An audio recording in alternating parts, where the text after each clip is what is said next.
Statement आई है। India के prime minister ने यूएई का विजिट किया और वहां पे यूएई और इंडिया ने मिलकर एक स्टेटमेंट दी है जहां पे इनडायरेक्टली पाकिस्तान को कहा गया है कि क्रॉस बॉर्डर टेररिज्म के ऊपर काम करें, इसको रोकें। और दूसरा मुल्क जो उनके साथ खड़ा होगा यूएई के साथ, वो सऊदी अरेबिया होगा। सर हमारे लिए तो ज्यादा सोचने वाली बात ये थे। और जब राष्ट्रपति मोहम्मद बिन जायद ने बाहें खोलकर प्रधानमंत्री मोदी का स्वागत किया तो चीन पाकिस्तान का हैरान परेशान होना। तमाम इंडिया ने अब यूएई से तेल के अलावा कारोबार को 2030 तक 100 अरब डॉलर तक बढ़ाने का फैसला किया है कि यूएई और भारत इतने ताल्लुकात क्यों उस्तवार कर रहे हैं और यूएई को क्यों मुसलमानों का, क्योंकि हिंदुस्तान का डिफेंस बजट सिर्फ जो है डिफेंस बजट वो पाकिस्तान के पूरे बजट से ज्यादा है। वो अपनी फौज पे जितना पैसा लगा रहे हैं हमारे पूरे बजट में उतने पैसे नहीं है, ये भी मैं आपको बता। और उसमें इन फैसलों में भी हमें नज़र आ रहा है कि हमारा हमसाया मुल्क इंडिया जो है वो सबसे आगे तेज़ी से निकलता हुआ दिखाई दे रहा है कि अब डॉलर की जगह जो है वो करेंसी हमारी चले। भारत और पाकिस्तान के इतिहास में ऐसा पहली बार हुआ है कि सऊदी अरबिया और यूएई दोनों ने पाकिस्तान को आतंकी देश माना है और पाकिस्तान को आगाह किया है कि वह भारत में आतंकी भेजने से बाज आए।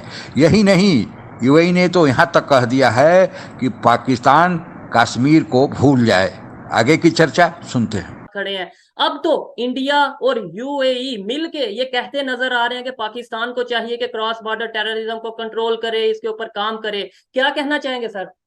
मैं समझता हूं इंडिया ने एक बहुत स्मार्ट मूव की है। स्मार्ट मूव ये मुराद है कि उन्होंने यहां पे मैं बताना चाहूंगा खास करके उन्होंने कश्मीर के अंदर यूएई की इन्वेस्टमेंट कराई है। और यूएई क्या है, आप मकरूज हैं उनके। अब यूएई की स्टेटमेंट आना कोई मजाक नहीं है। जिनसे पैसे लेकर आप लंदन और दुबई में प्रोजेक्ट चला रहे हैं, अब वो कह रहे हैं बस करो भी, हम बर्दाश्त नहीं करेंगे। और दूसरा मुल्क जो उनके साथ खड़ा होगा यूएई के साथ, वो सऊदी अरेबिया होगा। सर हमारे लिए तो ज्यादा सोचने वाली बात ये है कि जो एक हमारे पास स्टांस था कि भाई ये नॉन मुस्लिम के खिलाफ साजिश हो रही है, नॉन मुस्लिम हमारे खिलाफ साजिश कर रहे हैं, हम एटॉमिक पावर हैं इसलिए दूसरे कंट्रीज हमारे खिलाफ साजिश कर रहे हैं, अब वो भी स्टांस खत्म हो गया। मतलब अब तो मुस्लिम कंट्रीज भी हमें कहने लगे हैं कि भाई ये दहशतगर्दी के वो कंट्रोल करो। ये बड़ी फिक्र वाली बात है। देखिए पाकिस्तान के अंदर पहले जब भी मैं कहता हूं कि कोई सिलेंडर फटे तो क्या देते हैं रा इन्वॉल्व है, मुसाद इन्वॉल्व। करण तो चीन को भी परेशान कर रहे हैं। यही वजह है कि जब प्रधानमंत्री मोदी के कदम यूएई की जमीन पर पड़े तो पूरी दुनिया की निगाहें उन पर थी। कुछ घंटों का ये दौरा कई कारणों से बेहद अहम माना जा रहा है, क्योंकि पाकिस्तान भारत के खिलाफ हमेशा से मुस्लिम देशों को एकजुट करता नजर आया है। लेकिन यूएई में मोदी का सम्मान देखकर पाकिस्तान तो पाकिस्तान, चीन भी सोचने को मजबूर हो गया। अबू धाबी के कसर अल वतन पहुंचने पर खुद यूएई के राष्ट्रपति प्रधानमंत्री नरेंद्र मोदी के स्वागत में खड़े थे। और जब राष्ट्रपति मोहम्मद बिन जायद ने बाहें खोलकर प्रधानमंत्री मोदी का स्वागत किया तो चीन पाकिस्तान का हैरान परेशान होना।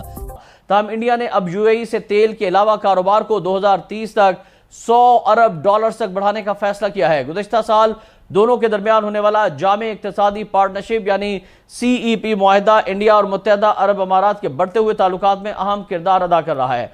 पिछली दिहाई यानी 10 सालों के दौरान इंडिया की तरफ से यह पहला आज़ाद तिजारती मुआहिदा है जो यूएई के साथ किया गया है। और इंडिया ने 2011 में जापान के साथ आखिरी आज़ाद तिजारती मुआहिदा किया था और उस पर दस्तखत हुए थे। लेकिन नाज़रीन यहाँ पर सवालिया निशान है कि यूएई और भारत इतने ताल्लुकात क्यों उस्तवार कर रहे हैं और यूएई को क्यों मुसलमानों का ख्याल नहीं है, वो क्यों भारत को शट अप कॉल नहीं देता कि किस तरह से मुसलमानों के साथ जो सलूक किया जा रहा है, कश्मीर के अंदर जो सलूक किया जा रहा है। लेकिन शायद यूएई जो है वो सिर्फ और सिर्फ दौलत को देख रहा है, अपने मुफाद को देख रहा है और मुसलमानों की जो इज्तिमाई सूरत हाल है भारत के अंदर उस, क्योंकि हमारी जो फौज है जो कि हमारी स्ट्रेंथ है, हमारी बैकबोन है, जिसके बलबूते पर हम खड़े हैं, उसको भी सस्टेन करने के लिए पैसा कमाना ज़रूरी है। क्योंकि हिंदुस्तान का डिफेंस बजट सिर्फ जो है डिफेंस बजट वो पाकिस्तान के पूरे बजट से ज़्यादा है। वो अपनी फौज पे जितना पैसा लगा रहे हैं हमारे पूरे बजट में उतने पैसे नहीं है, ये भी मैं आपको बता दूं।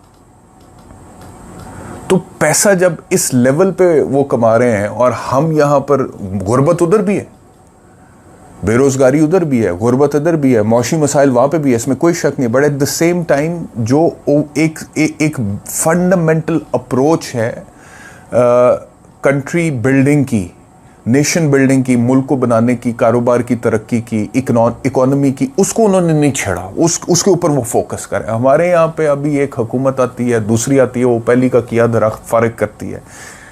ये लोग आए, इन्होंने कहा जी हेल्थ कार्ड में तो फ्रॉड हुआ है, हेल्थ कार्ड को फारिग करें। इंडिया और यूएई के बीच ये पैक्ट साइन हो गया है, यूपीआई और आईपीपी, यानी ये दो जो करेंसीज हैं। और इसमें ये भी बात की जा रही है कि जो यूएई है वो पहला कंट्री है जो कि ऑयल एंड गैस में भी दरहम और रुपये की ट्रेड ट्रांजैक्शंस और जो भी मामला होगा इसमें ये इन करेंसीज में होगा।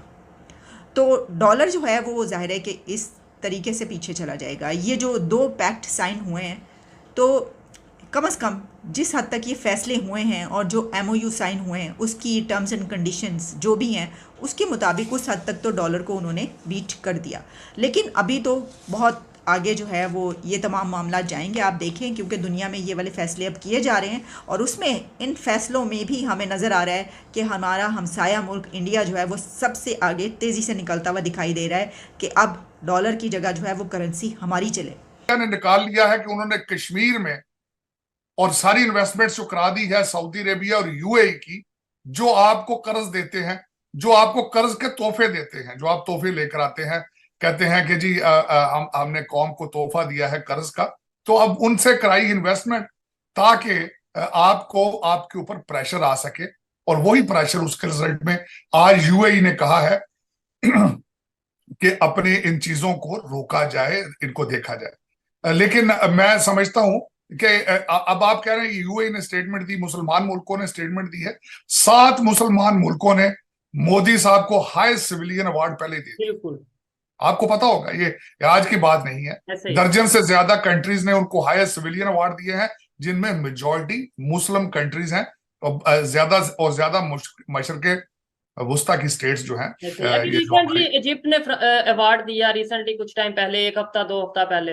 विश्व राजनीति में बड़े बदलाव देखने को मिल रहे हैं और इसका कारण यह है कि सभी देश अपने अपने हितों का ध्यान रखकर अब अर्थशास्त्र यानी जियो इकोनॉमिक्स की ओर बढ़ रहे हैं, क्योंकि सभी देशों को यह लग रहा है कि जब तक वे अपने देश की अर्थव्यवस्था को नहीं सुधारेंगे तब तक उनकी पूछ अंतर्राष्ट्रीय जगत पर नहीं होगी, वे कालांतर में दुनिया के हाशिए पर चले जाएंगे। और पाकिस्तान को अभी तक यही समझ में नहीं आया। बिरादर मुल्क कहकर पाकिस्तान 56 मुस्लिम देशों के साथ कोई न कोई संबंध बनाकर कर्ज लेते रहता था, लेकिन अब तो कर्ज देने वाले भी उकता गए हैं और यही कारण है कि वे भारत जैसे देशों से अपने संबंधों को बढ़ा रहे हैं। और सऊदी अरबिया, यूएई उन्हीं में से 2 ऐसे मुस्लिम देश हैं जो न केवल मुस्लिम देशों के अगुआ हैं बल्कि भारत के साथ वे भारत के क्रमशः चौथे और तीसरे बड़े व्यापारिक पार्टनर हैं। भारत और यूएई के बीच जो अभी समझौता हुआ है उसमें कहा गया है कि भारत और यूएई दोनों अपने व्यापार को $80 बिलियन से बढ़ाकर $100 बिलियन करेंगे, जबकि पाकिस्तान का कुल बजट भी $100 बिलियन नहीं होता है। पाकिस्तान को न केवल इन देशों ने कहा है कि वह अपने देश के अंदरूनी हालात पर ध्यान दे, भारत में आतंकी भेजना बंद करे। ऐसा पहली बार हुआ है जब मुस्लिम देशों ने पाकिस्तान को फटकार लगाया है और पाकिस्तान को एक आतंकी देश के रूप में चिन्हित किया है। यही नहीं, जम्मू कश्मीर जो भारत के पास है उसमें इन देशों का बड़ा इन्वेस्टमेंट इस बात की पुष्टि करता है कि न केवल ये देश भारत का जम्मू कश्मीर पर जो स्टैंड है इसे स्वीकार करते हैं बल्कि पाकिस्तान को भी कह रहे हैं कि वह अब जम्मू कश्मीर को भूल जाए। भारत के इस बड़ी कूटनीतिक विजय जो अभी सऊदी अरेबिया और यूएई के दौरे के बाद प्रधानमंत्री भारत लौटे हैं, यह कामयाबी कहा जा रहा है। आज के लिए बस इतना ही। जय हिंद। और ऐसे ही तमाम जानकारियों के लिए हमारे वीडियो को लाइक करें, सब्सक्राइब करें और बेल आइकन को दबाना ना भूलें।